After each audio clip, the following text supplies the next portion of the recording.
Kalau dulu sekolah favorit itu penuh jurusan-jurusan favorit hanya oleh sekolah favorit. Iya, betul. Iya. Ngerasain banget aku Iya, zaman dulu gitu. Misalkan dulu SMA 3 Bandung. Iya. Itu kan bisa 90% itu ke jurusan favorit. Ya itu ya pasti masuk misalnya SMA 3, 5 gitu itu ya. Udah pindah kelas aja ke ITB. Udah kayak bareng-bareng ITB dan Unpad biasanya gitu ke dokteran. Kalau sekarang tidak terjadi pemerataan. Kan bisa dilihat dari tahun kemarin berapa orang yang diterima di ITB di Unpad. Kan terjadi penurunan dibandingkan tahun-tahun sebelumnya.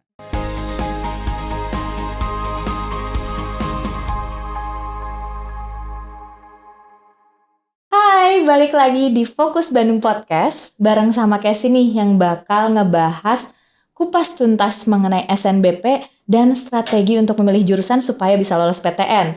Karena udah mulai nih mendekati pengisian dan pemilihan SNBP, makanya di podcast kali ini kita bakal kupas tuntas semuanya. Dan tentunya Casey nggak sendirian, ditemenin langsung sama sumbernya yang bisa cerita banyak banget.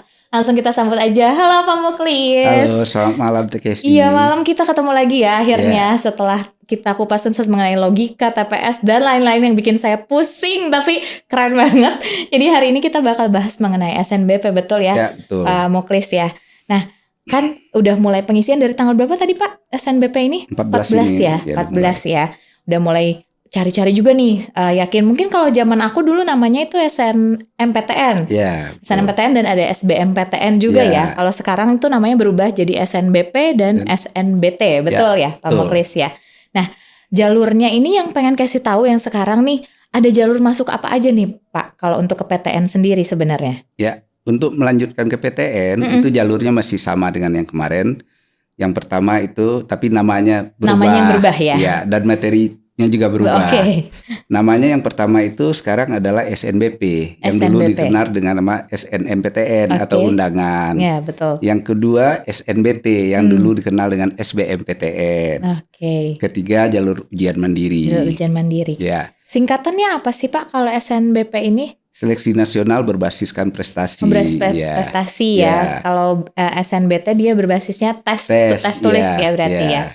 Oke, kalau SNBP cara penilaiannya sendiri nih pasti ada bedanya nih zaman saya gitu ya, zaman saya dulu sama zaman sekarang. Mungkin Pak Muklis bisa share sama kita. Begini, yang dapat untuk jalur SNBP ini untuk sekolah itu terbagi 3. Yang pertama akreditasi A sekolahnya dapat 40% dari siswanya eligible bisa dapat untuk ikut dalam penilaian SNBP. Kemudian yang B itu 25% dan C 5%. Kemudian bedanya dengan yang sebelumnya, kalau sebelumnya itu 6 mata pelajaran cuman yang diteskan. Kalau yang diitukan yang dinilai. Yang dinilai ya. Ya. Kemudian yang sekarang seluruh nilai rapor dinilai. Jadi total ya gitu. Kemudian 50% nilai rapor itu diambil, 50% itu nilai unggulan sesuai jurusan yang dipilih. Dan prestasi apa yang dimiliki oleh siswa tersebut. Luar biasa ya. Jadi semakin banyak prestasinya berarti penilaiannya bisa makin tinggi ya Pak ya. Betul. Selain dari tadi nilai rapor sama juga unggulan. Berarti kalau misalnya aku nih milih kedokteran 50% nilai rapor aku plus mata pelajaran unggulan yang berkaitan kimia, sama kedokteran ya berarti biologi, 2 mata pelajarannya biologi, kimia. Dan prestasinya apa? Bisa prestasi akademik ataupun non akademik. Bisa misalnya juara nyanyi gitu misalnya atau olahraga gitu bisa banget ya. Tetapi tentu yang untuk prestasi akademik tentu akan lebih tinggi nilainya. Misalkan dia juara Olimpiade Sains tingkat nasional gitu. Itu tentu lebih tinggi nilainya. Jadi kalau misalnya dulu kan kayaknya zaman aku Pak dari IPS gitu tiba-tiba mau kedokteran kayaknya agak-agak berat gitu ya. Bisa aja sih sebenarnya cuman kan agak berat gitu tesnya. Kalau sekarang berarti lewat SNBP ini memungkinkan banget nggak nih? Ya, siswa boleh, anak IPS boleh mengambil jurusan kedokteran. Jurusan IPA yang lainnya boleh. Nilai unggulannya dilihat matematika nilai unggulannya. Jadi balik lagi tadi pilihan nilai unggulannya tergantung jurusan yang dipilih ya dan prestasinya. Jadi banyak ya. Sebenarnya nih Pak Muklis kan udah ngalamin ini gitu, udah dari lama banget dari ngajar segala macam, udah tahu istilahnya perubahan-perubahannya seperti apa ya untuk tes-tes. Lebih beruntung SNBP ini atau di zaman SNMPTN sih Pak penilaiannya? Sebetulnya begini, sekarang keuntungannya semua siswa itu kan boleh memilih lintas jurusan, itu keuntungannya. Tapi pada prinsipnya itu hampir sama. Hampir sama aja sebenarnya. Hampir sama ya. begini, siswa berprestasi dia akan tetap menang. Berprestasi apa artinya begini, nilainya bagus, prestasi akademik ataupun akademik dia miliki, tentu dia berpeluang. Oke, jadi balik lagi sebenarnya nggak ada plus sama minusnya, hampir sama semuanya. Cuman plusnya sekarang semua orang bisa ikut ya jurusan mana aja bisa milih gitu, mau jurusan IPA ataupun IPS. Nah, bedanya sendiri kalau tadi kan sebenarnya jalur undangan gitu ya, mungkin kalau zaman aku dulu SNBP ini jalur prestasi dan juga SNBT tertulis. Kalau bedanya itu biasanya SNBP dan SNBT memang SNBP duluan ya prosesnya ya? SNBP. Jadi untuk lolos di SNBP itu ada strateginya. Ada strateginya. Nah, ngomong-ngomong soal strategi Pak Muklis, aku mau nanya faktor apa aja nih yang kira-kira bisa berpengaruh ke lolosnya siswa di SNBP tersebut? Faktor yang mempengaruhi pertama akreditasi sekolah. Yang tadi disebutin ya. Kemudian nilai rapor siswa, sertifikat prestasi yang dia miliki, kemudian ranking nasional sekolah. Ranking itu nasional ngaruh sekolah juga ya, sangat berpengaruh. Dan yang terakhir yang paling menentukan itu alumni di PTN tujuan. Oh gitu. Jadi itu tadi faktor-faktor yang memang bisa berpengaruh seorang siswa bisa lolos untuk SNBP sendiri gitu ya. Jadi, nah ini banyak yang nanya juga sih. Mungkin dari zaman aku dulu Pak Muklis nih. Kadang kan gini, kita taunya pokoknya kalau mau SNBP karena dinilainya dari rapot pasti harus pinter banget, nilainya harus tinggi banget gitu ya. Tapi kadang ternyata pada saat prakteknya ada juga yang memang nilainya tinggi gak lolos nih. Tapi yang nilainya misalnya di bawahnya dia ternyata malah lolos. Jadi apa ini emang ada faktor luck gitu atau untung-untungan atau sebenarnya kayak gimana sih? Tidak, bukan faktor luck itu. Bukan. Tapi itu adalah strategi. Strategi tadi Strateginya ya balik yang tepat. Misalkan begini, nilai seseorang itu tinggi. Taruhlah nilainya tinggi ya. Misalkan dia ranking 15 eligible-nya di sekolahnya. Sementara ranking 20 kok bisa diterima, yang 15 tadi tidak. Itu bisa jadi itu terjadi. Misalkan dari satu sekolah ranking 1 sampai 10 itu kan ambilnya jurusan favorit. Iya, betul biasanya jurusan favorit, ya kan? Jadi terjadi di sana persaingan di jurusan favorit dari sekolah yang sama. Ya, misalkan pilih kedokteran. Pilih kedokteran udah menumpuk, udah 10 orang di sana, 15 orang di sana. Jadi ranking 15 tadi kan kecil kemungkinan dapatnya. Iya, betul. Kenapa? Karena data alumninya kan bisa dilihat. Alumni sebelumnya di kedokteran misalkan di satu perguruan tinggi hanya bisa 3 orang diterima. Sementara udah banyak yang pilih itu. Ya, ranking 15 ikut pula bersaing di sana, tentu dia kalah. Sementara yang ranking di atas tadi dia pilih di jurusan yang lain.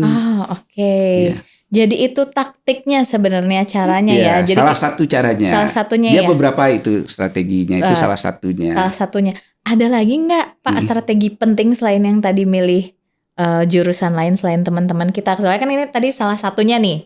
Ada cara lain lagi mungkin selain ningkatin tentunya prestasi kita juga, betul kan? Terus juga sekolah kita, akreditasi sekolah kita yang bagus gitu ya, ranking sekolah juga.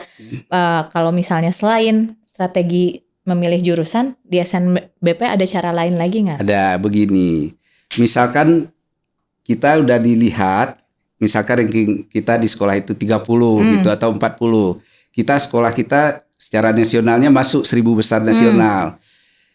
Kita tetap mau kedokteran, hindari persaingan di PTN yang sama untuk jurusan yang sama dengan nilai yang di atas kita. Kalau udah banyak di atas kita, kita cari kedokteran di PTN lain yang dari sekolah kita itu tidak ada yang milih sana. Iya, betul.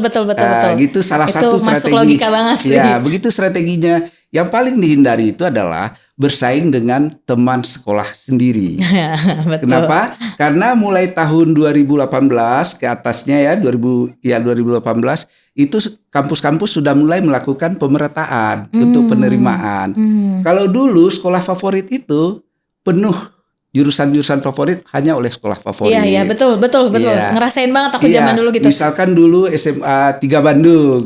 Itu kan bisa 90% itu ke jurusan favorit, ke ITB atau kedokteran. Iya, betul. Tapi tahun-tahun kemarin kan tidak seperti itu lagi penerimaannya.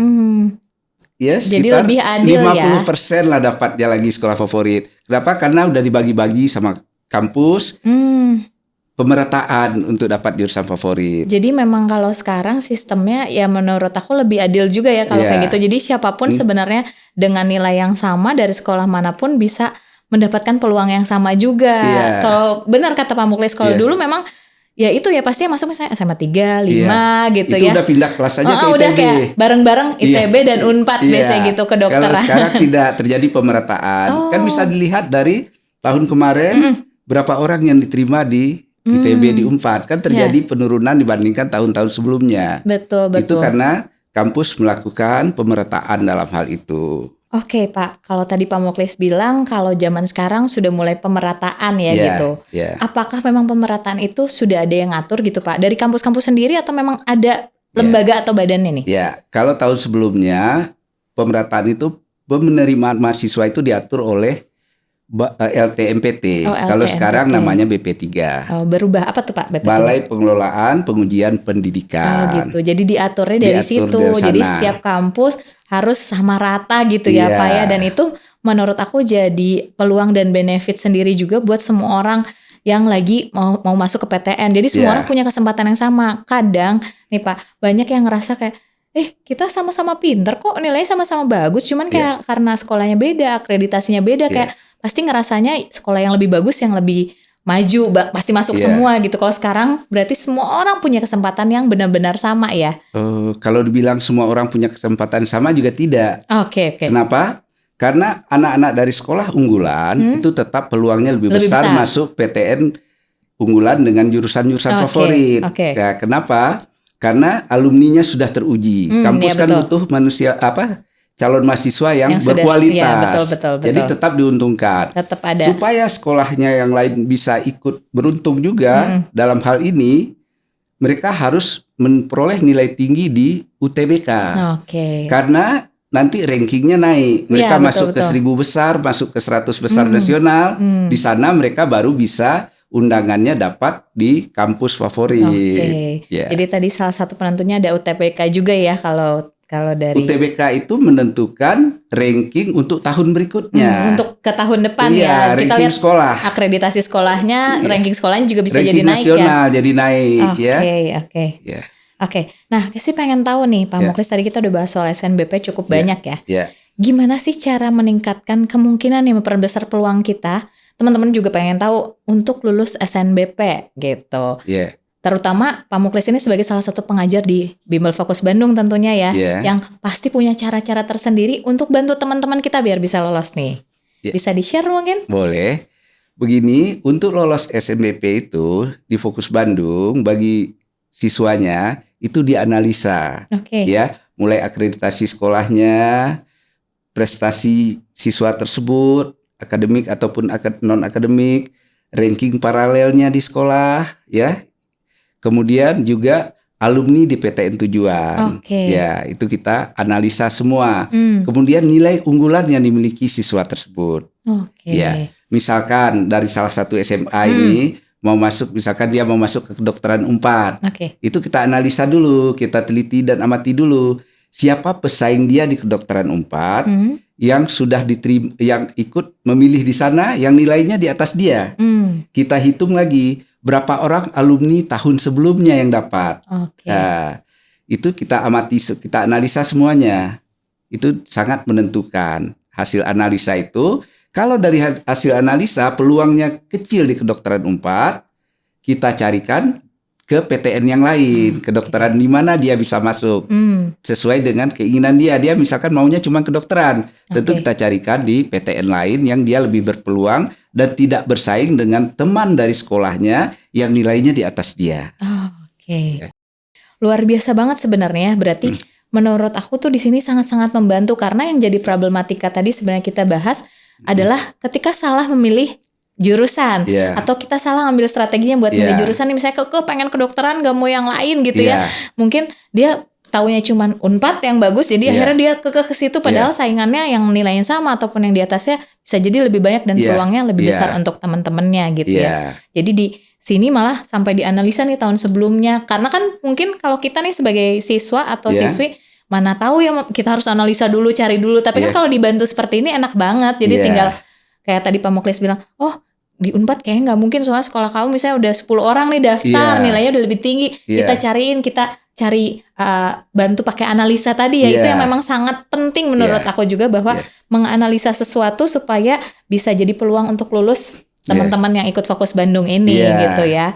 Jadi makin pengen nih pasti masuk Fokus Bandung, dan kita belajarnya TPS terus juga dibantuin untuk SNBP juga. Nah kalau gitu, Casey pengen tahu juga nih, Pak Muklis kan membantu membimbing, menjadi konsultan juga untuk gimana sih cara strategi-strateginya tadi, boleh ceritain dong Pak nih? Ya, dalam membimbing siswa memilih jurusan untuk undangan ini atau yang sekarang dikenal dengan SNBP ini, pengalaman saya itu sudah 32 tahun. Udah lama banget ya. Sudah meloloskan ribuan orang. Wow, luar biasa. Jadi nih. Saya sudah sangat memahami di mana peluang yang besar.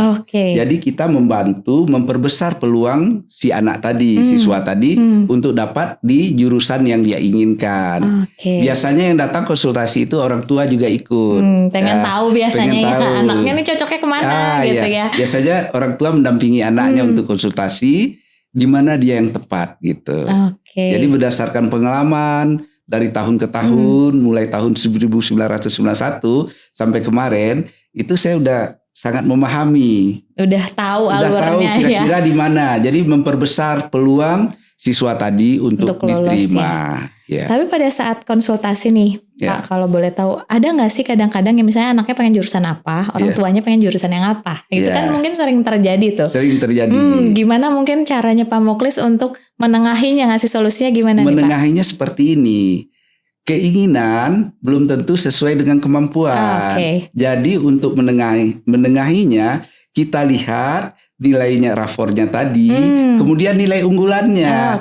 Nilai unggulannya itu tinggi, berarti peluangnya di sana lebih besar. Dilihatnya dari situ untuk memilih tadi, balik lagi ke cara memilih strategi jurusan yang tepat untuk lolos PTN.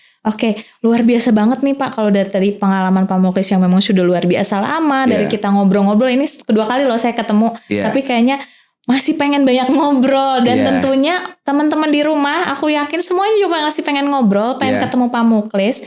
Nah, pengen juga ikut mungkin ke Fokus Bandung sini. Kemarin saya udah mulai lihat Instagramnya sudah makin melejit ya.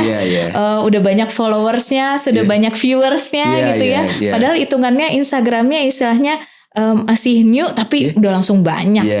Terus YouTube-nya juga udah mulai aktif gitu ya. Jadi mungkin buat teman-teman yang pengen tahu lebih lanjut, bisa datang kemana nih? Bisa datang ke Jalan Haji Hasan nomor 12 di Pati Ukur Bandung. Bisa langsung datang ke situ langsung ya Pak? Langsung datang, bawa lebih bagus sama orang tua kalau konsultasi.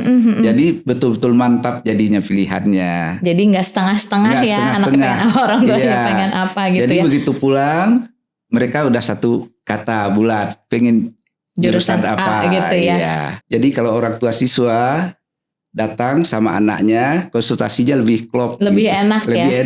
Luar biasa itu orang-orang yang luar biasa loh yang datang. Jadi teman-teman pasti udah nggak ragu lagi buat datang ke Fokus Bandung, buat ngobrol langsung sama Pak Muklis, karena yang datang tadi bukan orang biasa aja, orang-orang yang luar biasa juga ikut datang. Dan buat teman-teman yang makin penasaran, pengen tahu cara lulus SNBP, bisa langsung tadi datang ke Fokus Bandung di Jalan Haji Hasan nomor 12 di Pati Ukur. Itu tempat gaul sih, jadi pasti gampang banget ditemuinnya. Dan aku udah main ke sana lewat kiri aja udah, wow, Fokus Bandung bimbelnya keren banget. Jadi teman-teman kalau pengen tahu terus lebih lanjut, jangan lupa untuk follow Instagramnya, subscribe YouTube-nya, dan tentunya bisa langsung datang ke Fokus Bandung. Kita bilang terima kasih banyak dulu buat Pak Muklis buat sharing semuanya. Semoga nanti, saya yakin sih makin banyak yang ikutan, karena katanya kemarin dengar-dengar ini ngalir terus pendaftaran, luar biasa banget. Jadi mungkin ada pesan yang mau disampaikan sama teman-teman di rumah nih, Pak? Untuk yang akan mengisi SNBP, jangan sia-siakan peluang. Adik sudah masuk eligible, artinya apa? Manfaatkan peluang tersebut, usahakan semaksimal mungkin, konsultasi, silakan datang ke Fokus Bandung, ajak orang tua, nanti kita akan konsultasi bagaimana kita mengarahkan sesuai nilai unggulan, kemudian juga bakat dan keinginan siswa. Kita konsultasikan semua, jadi tidak ada keterpaksaan untuk memilih salah satu jurusan. Oke, luar biasa banget. Terima kasih banyak Pak Muklis. Ya, sama-sama. Oke, teman-teman, gak kerasa kita udah ngobrol-ngobrol sangat-sangat banyak. Jadi jangan lupa tadi ya, datang langsung, subscribe dan juga follow sosial medianya supaya kamu tahu lebih lanjut mengenai Fokus Bandung. Dan jangan lupa sampai ketemu lagi di podcast selanjutnya untuk kita ngobrol-ngobrol lagi, tentunya banyak bahasan yang sangat-sangat seru. Kesi pamit undur diri, sampai ketemu lagi. Bye-bye.